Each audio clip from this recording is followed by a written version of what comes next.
C'est un lieu chargé d'histoire où sont passées de nombreuses personnalités des habitants de Poitiers et ses alentours. Brigitte a fréquenté ce cinéma pendant très longtemps avant de devenir l'une des 40 bénévoles qui le font vivre. J'ai eu l'occasion d'y aller avec quelqu'un. Et puis, déjà, c'est un lieu qu'on ne voit pas ailleurs. Et sous cette voûte, c'est assez atypique. Et puis, il y a quelque chose dans l'ambiance, parmi les spectateurs, qu'on n'a pas ailleurs. À l'origine, le cinéma a ouvert ses portes dans les années 50 et s'appelait le Ciné-U. Il reste quelques traces de cette époque. Ça, c'était rigolo parce qu'il y avait, tu vois, derrière, ils posaient la question aux spectateurs. Qu'est-ce que vous voulez voir? C'est trop rigolo. Au début des années 80, l'équipe en place décide de ne pas continuer l'aventure. En 82, 83, les personnes qui géraient en fait le lieu s'arrêtent. Le cinéma ferme quelques mois.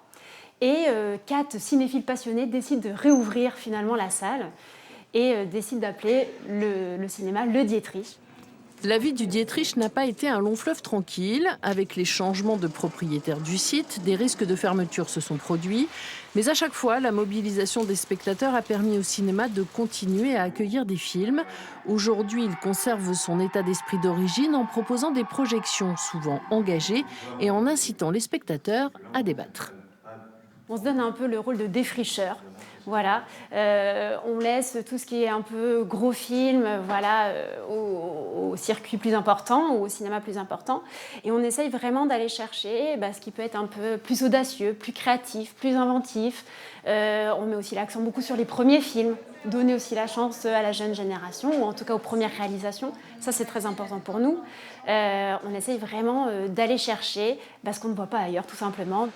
Le Dietrich attire aussi des étudiants comme Léopold. Il a choisi d'être projectionniste, une pratique qui a changé mais qui garde une part de magie, même pour ceux qui n'ont pas connu les bobines.